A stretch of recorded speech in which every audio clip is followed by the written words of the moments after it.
આજથી બોર્ડની પરીક્ષાનો પ્રારંભ થયો છે, શું કહેશો સાહેબ? આજથી 27 તારીખથી બોર્ડની પરીક્ષાની શરૂઆત થાય છે. આ અમારું ટ્રેક કેન્દ્ર છે.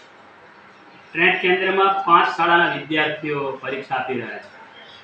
અમારી શ્રી સ્વામિનારાયણ હાઈસ્કૂલ ટ્રેક, ભગવતી વિદ્યાલય યાદલાના વિદ્યાર્થીઓ, સિહોર હાઈસ્કૂલના વિદ્યાર્થીઓ, શ્રી રામકૃષ્ણ ઉત્તર બુનિયાદી શહેર હાઈસ્કૂલના વિદ્યાર્થીઓ અને ખોડિયાર વિદ્યાલય સોલ ગામના વિદ્યાર્થીઓ, આ રીતે ટોટલ 275 વિદ્યાર્થીઓ આ ટ્રેક કેન્દ્રમાં પરીક્ષા આપી રહ્યા છે.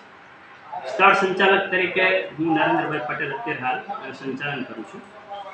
શરૂઆતમાં આજે વિદ્યાર્થીઓ જ્યારે પ્રવેશ મેળવ્યો ત્યારે અમે તમામ વિદ્યાર્થીઓનું ચેકિંગ કર્યું કે કોઈ પણ વિદ્યાર્થી મોબાઈલ, સ્માર્ટ વોચ કે કોઈ પણ ઇલેક્ટ્રોનિક ગેજેટ ન લાવે એની પૂરેપૂરી તપાસ કરી અને તમામ વિદ્યાર્થી અને વિદ્યાર્થીનું કુમકુમ અક્ષતથી અમે એમનું સ્વાગત કર્યું અને તમામ વિદ્યાર્થીઓ વગર ભયે વગર ડરે પરીક્ષા આપે એ માટે તમામ વિદ્યાર્થીઓને શુભેચ્છાઓ આપી છે.